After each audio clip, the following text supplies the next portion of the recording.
During my interview, I secretly sent a flirty text to my online date to take the edge off my nerves. Hey baby, I'm planning on going through 2 boxes of strawberry-textured condoms tonight. Second later, the CEO, whose phone was synced to the projector, received the exact same message. The room went dead silent. The interviewers stared at each other in sheer disbelief. That supposedly ice-cold however, actually had a look of pure adoration on her face. Sorry about that, my baby likes to play little jokes sometimes. After being unemployed for 6 months since quitting my last job, I finally landed an interview at my dream company. The glass at White Enterprises was spotless. I checked my reflection in the glass doors to straighten the suit I'd just bought yesterday. The conference room was packed with candidates just like me. I found an empty chair, pulled out my polished resume, and felt my palms start to sweat. The doors swung open as one group left and another entered. Being the last one in, I took the most inconspicuous seat by the door, just as the guy next to me whispered a gasp. Is that Ms. White? She's stunning. I'd pull all-nighters every day for a boss like that. I glanced over at the woman they were talking about. Bianca White had taken White Enterprises public at such a young age. Back at my old firm, I'd heard rumors about her unreal beauty, but seeing her in person, I realized my old colleagues had actually undersold it. She looked like a billionaire romance novel come to life. A beautiful assistant leaned over to take Bianca White's phone and cast it to the big screen. It displayed our task. We had 30 minutes to draft a strategic proposal outline.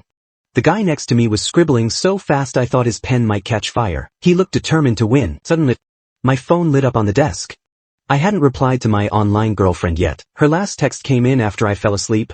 Good night, babe. I've got some grunt work tomorrow, but I'll call you tomorrow night. I figured she was just a struggling worker like me, barely getting by. My finger unconsciously brushed over our chat background, a photo she'd sent of her toned midriff. To calm my nerves, I stealthily unlocked my phone and opened her chat. What should I do? I can't even sleep well, mostly because I'm thinking about how I'd rather be sleeping with you. After my usual teasing, my anxiety was replaced by the excitement of our call later. I picked up my pen and started writing my proposal with a grin. At that exact moment, the CEO's phone on the projector received the same message. The contact name, My Sweet Baby. The room froze. The interviewers were stunned. The other candidates looked up from their papers, and the sound of sharp intakes of breath echoed through the room. If the setting weren't so formal, they probably would have screamed. That ICO just twirled her pen and smiled with doting eyes. Sorry, my baby likes to play little jokes. Snap. The pen in my hand broke in two. I turned in my proposal in a total daze and practically fled the White Enterprises building. A young guy from my group followed me out, his eyes gleaming with gossip.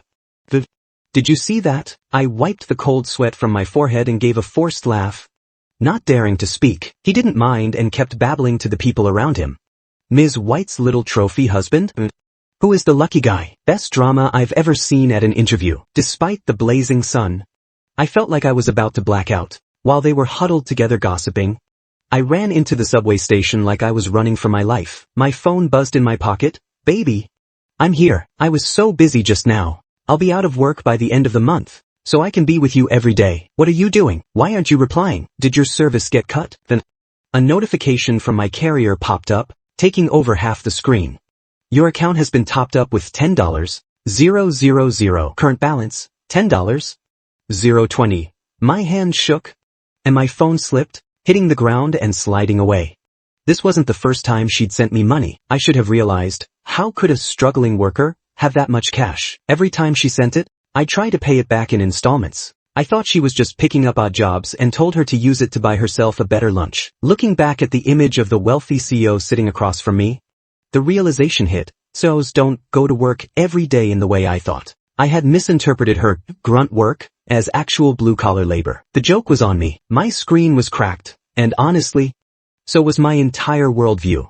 Bianca White's messages kept popping up, but I couldn't bring myself to talk dirty to her anymore. After the impact in the subway, my aging phone finally gave up the ghost and died. Outside the station, I found a small repair shop. While waiting, I tried to figure out how on earth to explain this to Bianca White. Son, you've had this thing at least 3 years. Huh? The shop owner chatted as he opened it up. I just nodded with a hollow laugh. Why not just replace it? Most of these parts aren't even original anymore. It wasn't that I didn't want to. I'd been unemployed for 6 months, too proud to move back home but unable to find a good lead. Money was tight just for the essentials. A new phone was a luxury I couldn't afford. The owner handed me the fixed phone and even threw in a free screen protector. As soon as it rebooted, a flood of messages appeared. Amidst the texts from Bianca White was an email from the company. Dear Miles, congratulations, you have passed the interview process. Please report to HR on June 10th. I stared at the offer letter I'd wanted so badly, feeling torn. If I didn't go, there was no better option in the industry than White Enterprises. But if I did go, my boss would be the woman I'd been dating online for 6 months. The repairman reminded me to pay. I watched my bank account drop by $500. Reality won. And I gave in. Says, a CEO of a public company like Bianca White isn't someone a low-level employee sees every day. So, the next morning, I showed up at HR right on time. Miles, right? Here's your badge. I'll take you to your office. After grabbing my supplies, I followed the HR manager, impressed by the scale of the company. Even a junior staffer gets an office? We reached the top floor. The manager knocked respectfully. Ms. White, here is your new assistant. The heavy doors opened. Elegant woman was looking down at her documents. She didn't look up. The manager pointed to a desk right next to hers. Assistant Miles, this is your workstation. If you have questions, ask Andrea. Feeling like I'd been struck by lightning, I grabbed the manager's arm. Wasn't I hired for the planning department? Ignoring my internal collapse, the manager pulled out my resume. He pointed to a tiny box circled in red. Would you accept a different placement? I had checked yes. Ms. White saw your proposal and was very impressed. The manager said warmly, she thinks you're perfect for screening proposals for her. You're lucky. Work hard. After he left, I stood frozen at the door, debating whether to run for it. Your desk is over here. Miles, a pair of hands took my supplies from me. I looked up into a pair of kind eyes. Thanks. I mumbled, trying to be as invisible as possible as I set up my desk. Ask me anything. I'm Andrea, the CEO's secretary. She gave me a friendly smile and returned to her desk opposite mine. The office fell into a silence so thick you could hear a pin drop. I stole a glance at Bianca White. Her brows were furrowed, her lips pressed thin. She didn't say a word, but her "don't come near me" aura was deafening. I swallowed hard and nudged my chair a few inches further away. I spent the morning on pins and needles. Bianca seemed like a statue, other than brief reports from Andrea. She remained silent. As the new assistant, I was treated like thin air. Around noon, she took a call and left. My nerves finally snapped, and I slumped into my chair. Andrea walked over. Let's grab lunch. I'll show you around. I scrambled to my feet to follow her. Is she always this cold? I asked in the cafeteria. Usually she's just professional. But lately she's been in a mood. Maybe a breakup? I nearly choked on my soup. Coughing violently, Andrea handed me a napkin. Don't worry. She doesn't take it out on us with overtime. By the way, I need your contact info to send you files. Add me on the app. The moment I opened the app, my pin chat with Bianca White was flashing with bright red notifications. I hadn't replied since the interview. I'd even put her on Do Not Disturb. Andrea glanced at my screen. That profile picture looks familiar. Doesn't Ms. White use that one? The avatar was a black cat looking up at a flower. I'd taken it in a small town during my travels. I told her the cat reminded me of her, elegant and poised. The next day, Bianca had changed her photo to that cat. It was sweet then. It was life-threatening now. Ha! Really? It's probably just a popular meme. You know, cats rule the internet. I shoved my phone in my pocket and finished my food at lightning speed. After lunch, I sneaked into the restroom and opened the chat. Her messages were relentless. Baby, why are you ignoring me? Did something happen? My head hurts. I could feel her desperation through the screen. The last few messages suggested she was about to hunt me down in person. That would be a total career suicide. I'd be blacklisted from the industry. I quickly typed, sorry. I dropped my phone and broke it. Just got it fixed today. She replied almost instantly with a digital transfer. Go buy a new one. The number of zeros made my head spin. The phone felt like a hot potato in my hand.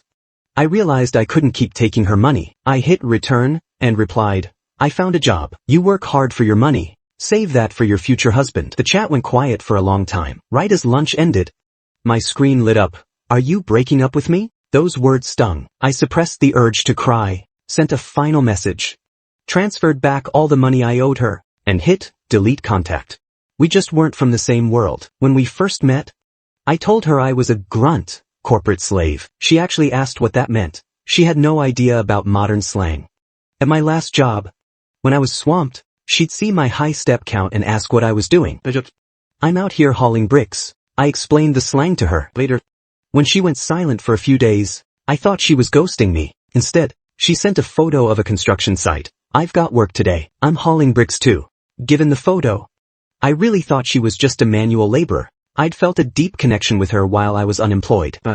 Looking at the White Enterprises corporate handbook, I let out a bitter laugh. She was at a construction site, at a luxury development she owned. That afternoon, Bianca was radiating a murderous aura. I hid behind my monitor, carefully screening proposals. Assistant Miles, are the proposals ready?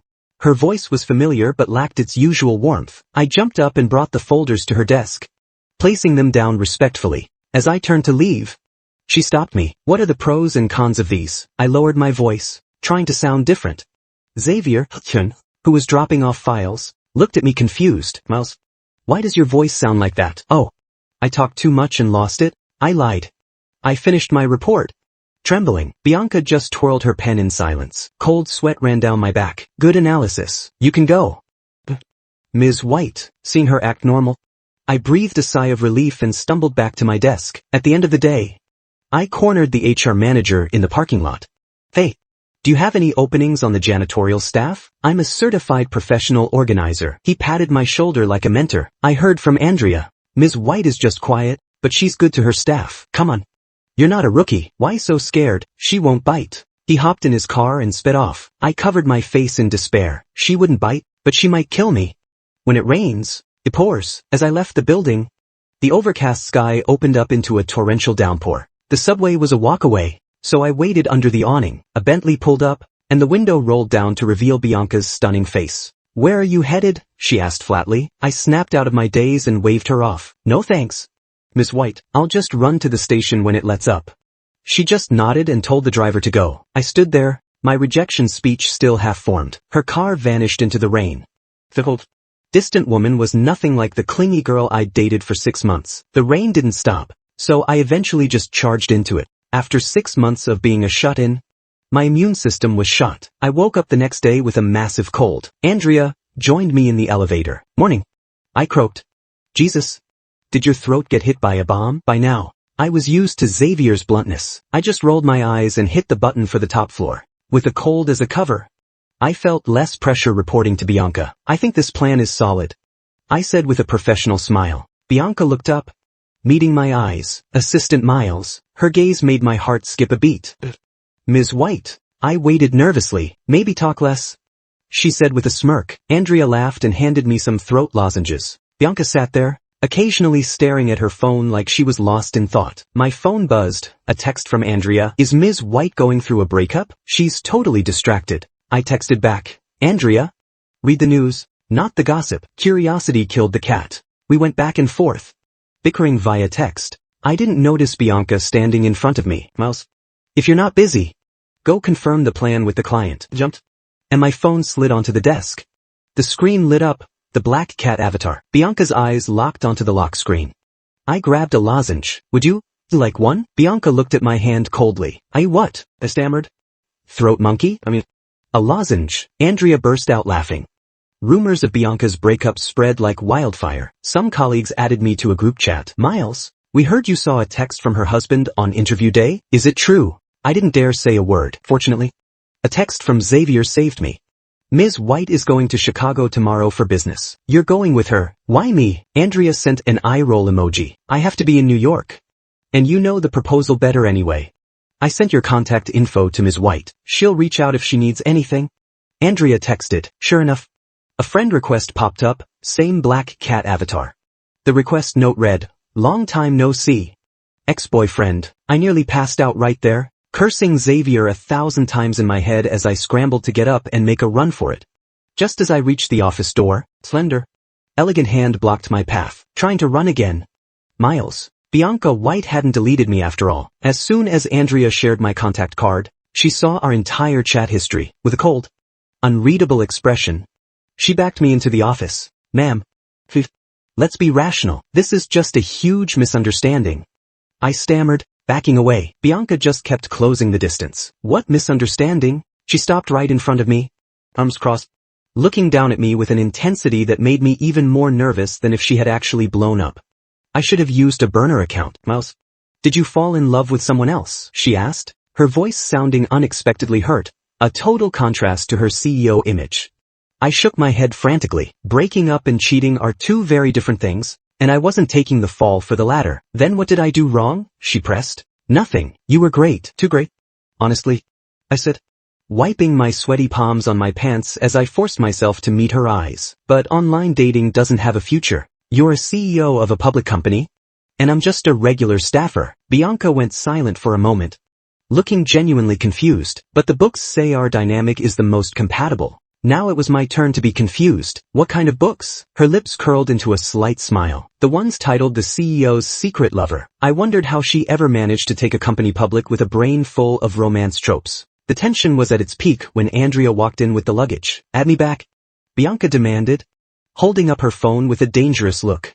You can just reach me in the work group, I said, taking a step back. Bianca ignored me and turned to Andrea. If he doesn't add me back, how am I supposed to send him the abs photos he likes to see at night? Andrea stood there slack-jawed while I felt like dying of embarrassment. Actually, Andrea, why don't you just start a 3-person group chat for us? I said coldly, trying to save face. Bianca's dangerous gaze shifted to Andrea, whose smile vanished instantly. After a quick pack, I headed out on the business trip with Bianca to handle the proposal. Should I put you both on the same floor? The hotel receptionist asked during check-in. Bianca and I said at the exact same time. She acted hurt again. Don't be mad. I'm sorry I kept the truth from you. I wondered where her CEO dignity went. The receptionist's eyes darted between us, clearly smelling the drama. 2 keycards were handed over. I grabbed one and bolted for the elevator without looking back. Bianca followed me with a smug, cheerful stride. Ms. White, we need to keep our distance in public, I told her. So does that mean we can cuddle when we're alone? She countered. I felt a migraine coming on. I really shouldn't have taught her so much slang during our late-night chats. After ordering some takeout, I showered and collapsed onto the bed. The mandatory group chat was blowing up. Bianca, Assistant Miles, let's go over the proposal again. Bianca, Assistant Miles, I'm going down to the restaurant. Join me? Andrea, am I part of your foreplay now? Bianca didn't care about her reputation, but I still cared about mine. So I finally accepted her private friend request. A message popped up instantly. You coming over to sleep with me? Blood rushed to my face as she followed it up with photos of her toned midriff. The smooth lines and perfect abs were a total sensory overload. Fighting the urge to stare, I typed with shaky hands, Ms. White, please have some self-respect. Bianca, why? You used to love this. Me, I'm bored of it. I prefer a different look now. 6 months ago, I finally quit my soul-crushing job. But I had underestimated the market and overestimated my own worth. My resumes vanished into a black hole. My initial sense of freedom turned into paralyzing anxiety about being unemployed. That's when Bianca appeared. A friend suggested dating to clear my head, and the app matched me with her. We didn't even know each other's names. Don't you have a job to do instead of texting? I once asked. She replied, I don't have much to do when there's no grunt work. I assumed she was a fellow blue-collar worker and opened up to her. One night, while drunk, I sent a wild message. Hey, are we at the level where I can see your abs? She sent a few raw, unedited photos that left me reeling. Eventually, I started calling her babe and teasing her constantly. I never thought we'd meet in person. My thoughts were a mess as I closed my eyes, figuring she'd stop bothering me once the novelty wore off. Exhausted from the day, I finally fell into a deep sleep, only to be jolted awake by loud banging on my door. Is anyone in there? There's a fire. The piercing fire alarm was echoing through the hall. I looked through the peephole and saw a staff member frantically knocking on doors. I snapped into action, grabbing a wet towel from my face and wrapping myself in a damp bath towel before opening the door. The hallway wasn't smoky yet, so it probably hadn't reached our floor. I called Bianca to see if she was out, but she didn't pick up. I grabbed the staff member. Is the person in this room out? He shook his head, saying there was no response, and urged me to use the emergency stairs. Sir, the fire department is on the way. You need to get out now. I could see the flashing lights of the fire trucks outside, and smoke was starting to drift up from the lower floors. I broke away from the staff member and started kicking Bianca's door. Bianca, wake up. Smoke was beginning to seep through the door frame. Panic brought me to tears as I kicked harder. I hadn't even found the courage to fix things between us. She couldn't die like this. Sir, you have to leave with me now. The sprinklers triggered as the staff member dragged me toward the exit. Firefighters rushed past us as I stood outside, drenched and shivering. The courtyard was filled with other guests in various states of undress. Everyone looked miserable but relieved. I scanned the crowd for her, my vision blurred by tears. Then I saw her, Bianca White, standing there completely unharmed. We locked eyes across the crowd, and I didn't care who was watching. I ran to her. I threw myself into her arms, sobbing. "You scared the hell out of me. I thought you were still in your room." All my bottled-up emotions finally came pouring out. My tears and the water from my wet clothes soaked her shirt. "I was out getting us late-night snacks," she said. Confused, I realized then that she was holding bags full of local food. My tears started up all over again. Her hands were full, so she couldn't even wipe my face. She turned her shoulder toward me. "The only dry spot is right here," she said. I leaned down and gripped her shoulders, still shaking from the near miss. Bianca stood on her tiptoes and tucked her chin over my shoulder, holding me close as she comforted me. It turned out a guest's cigarette had started a fire in their bedding, but it was put out quickly with no injuries. However, the hotel was a mess, since it was peak tourist season. Every other luxury hotel in the area was booked solid.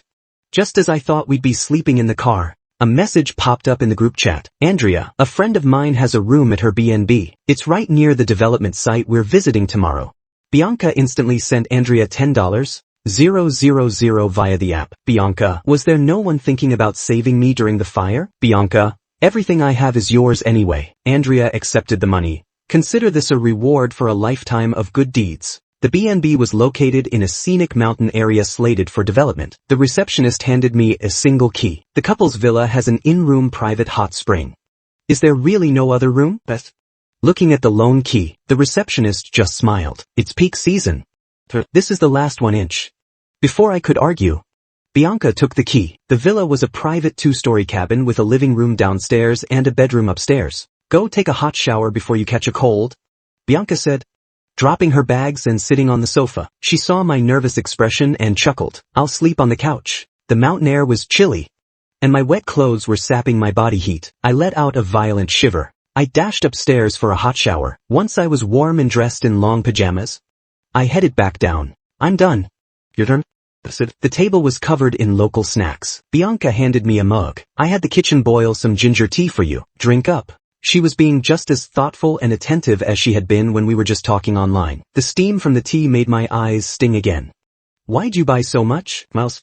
"You used to say you were curious about the food here," she said softly. "I figured since we were here anyway." I sniffed, sat down, and started eating. The food had gone a bit cold, but I savored every bite.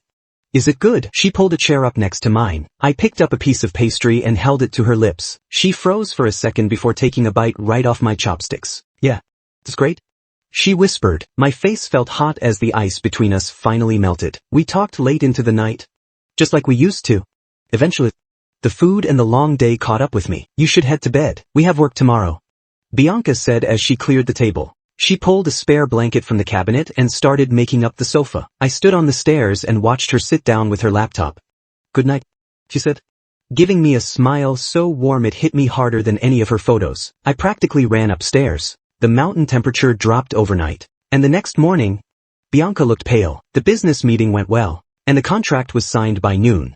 "Ms. White, I heard the local food is amazing. We should try it," I suggested. She just coughed.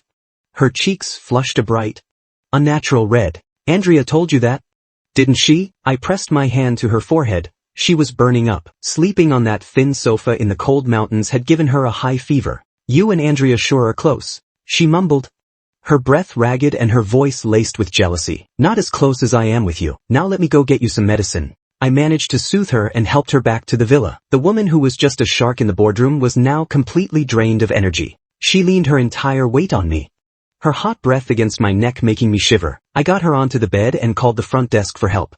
The staff was quick. When the doorbell rang, I tucked her in and got up to leave, but her arms suddenly wrapped around my waist. Her feverish body pressed against my back. "Don't go," she whispered, her eyes watery and red. It was more than I could handle. "I'm just getting the medicine. I'll be right back." "I promise," I said, patting her hand like a child. She gripped me even tighter. "Promise. I promise." After a bit more coaxing, I went down to get the fever reducers. By the time I got back up, she had curled into a ball under the covers. She looked like a little mound under the blankets, actually kind of cute. "Ms. White, you need to take this," I said, patting the blanket. She groaned and turned away. If you don't take it, I'm leaving, I warned. She immediately sat up and took the pills. Once she was settled back down, I realized we didn't have cooling pads. So I used a wet towel to wipe down her neck and wrists to help break the fever. She fell into a deep sleep, though her brow remained furrowed. I reached out and gently smoothed the wrinkles with my thumb, feeling a strange new warmth in my heart. The medicine worked quickly. When she woke up, her temperature was back to normal, but her shirt was soaked with sweat. Ms. White, you shouldn't shower yet. You might catch another chill, I said. Just let me wipe you down. She tried to get up but collapsed back onto the bed. I don't have the strength. You do it, she said. When I hesitated, she added piteously, oh, I forgot. We broke up. I guess I'll just struggle through a shower myself. She made a show of stumbling. But I'll do it, I sighed. Catching her, she immediately sprawled out on the bed. Ready when you are. I used a warm towel on her face and neck, then took her hand. She suddenly gripped my wrist. Aren't you going to do the rest? I froze. Clutching the towel to my chest like she was the predator, she started unbuttoning her shirt. You're not going to wipe down my chest? I gave a nervous laugh. It's not like you haven't seen my upper body before, she grumbled, tossing the sweaty shirt aside. I chanted a mantra of stay professional in my head while I worked. After all, her getting sick was partly my fault. I moved the towel gently over her skin, lingering for a moment on those abs. Without the extra water weight from the fever, the muscle definition was even more striking. I couldn't bring myself to move my hand away. Any more rubbing and you're going to polish me, she teased, catching my hand. I turned bright red and tried to pull away, but she held on tight. Mouse, please don't break up with me. I stopped struggling and looked down, unsure of what to say. Did I still have feelings? Of course. She had been my emotional anchor for 6 months. She had listened to me vent every single day. But our worlds were just too far apart. Bianca sat up, cupping my chin to force me to look at her. If you can look me in the eye and say you don't like me at all, I'll stop, she said. I won't make work difficult for you. I'll even transfer you back to the planning department. Even while I was pushing her away, she was still looking out for me. Looking into her eyes, I realized she was the same girl I'd fallen for online.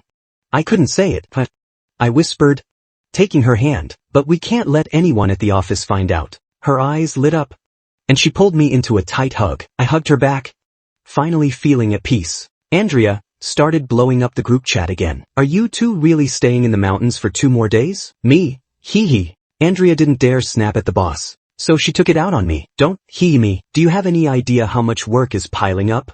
Request denied. If you're not in tomorrow, it's an unexcused absence. I looked at Bianca piteously. She's so mean. Bianca beckoned me closer. Kiss me, and I'll approve your vacation. You're a rogue, I huffed. She just pulled me in and kissed me softly.